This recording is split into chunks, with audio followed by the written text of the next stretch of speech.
Assalamualaikum warahmatullahi wabarakatuh. Baik, di sini saya sebagai Rizky Ade Fernanda dari kelas 4A mata kuliah Hukum Laut Internasional. Di sini saya akan menjelaskan tentang laut lepas. Yang pertama ada definisi laut lepas.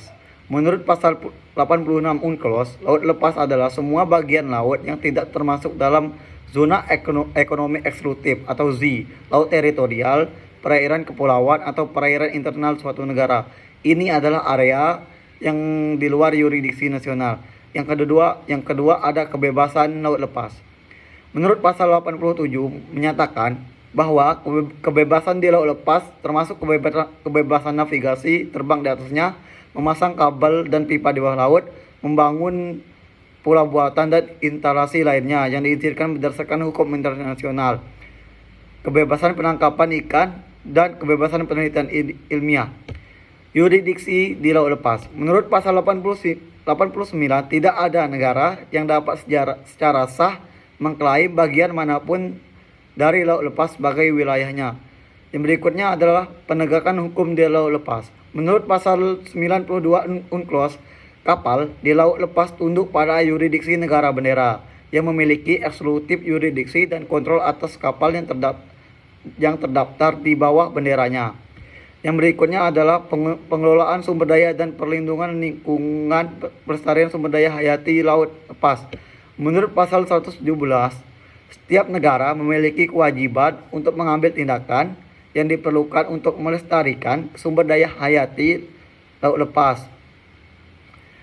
Berikutnya ada pengelolaan sumber daya di laut lepas. Menurut pasal 118, negara wajib bekerja sama dengan konservasi dan pengelolaan sumber daya hayati di laut lepas.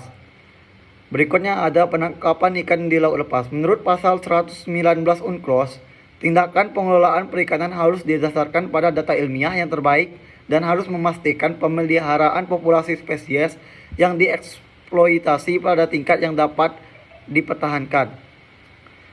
Yang selanjutnya ada penegakan hukum maritim penindakan terhadap pembajakan di laut lepas. Menurut pasal 100 sampai 107 UNCLOS bahwa memberikan dasar hukum bagi tindakan bersama negara-negara untuk melawan pembajakan di laut lepas. Selanjutnya adalah penelitian ilmiah maritim di laut lepas. Menurut pasal 256, semua negara berhak melakukan penelitian ilmiah laut di laut lepas. Selanjutnya adalah ada pencegahan pencemaran.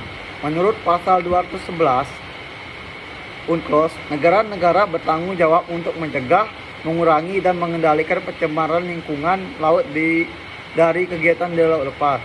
UNCLOS memberikan kerangka hukum yang komprehensif bagi semua aspek penggunaan laut dan sumber dayanya, memastikan kebebasan navigasi sambil juga menetapkan tanggung jawab dan kewajiban negara untuk melestarikan dan mengelola sumber daya laut dengan cara yang berkelanjutan.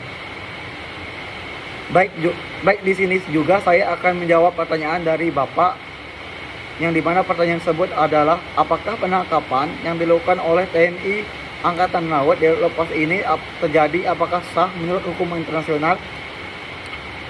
Untuk menentukan apakah penangkapan oleh TNI Angkatan Laut di laut lepas sah menurut hukum nasional, itu harus diperhatikan beberapa faktor.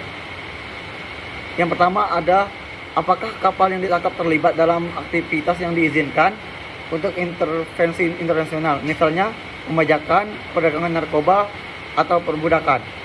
Yang faktor kedua adalah apakah kapal tersebut merupakan kapal tanpa kewarganegaraan. Yang ketiga adalah apakah ada kerjasama atau perjanjian khusus yang memberikan yurisdiksi kepada TNI Angkatan Laut untuk bertindak di laut lepas.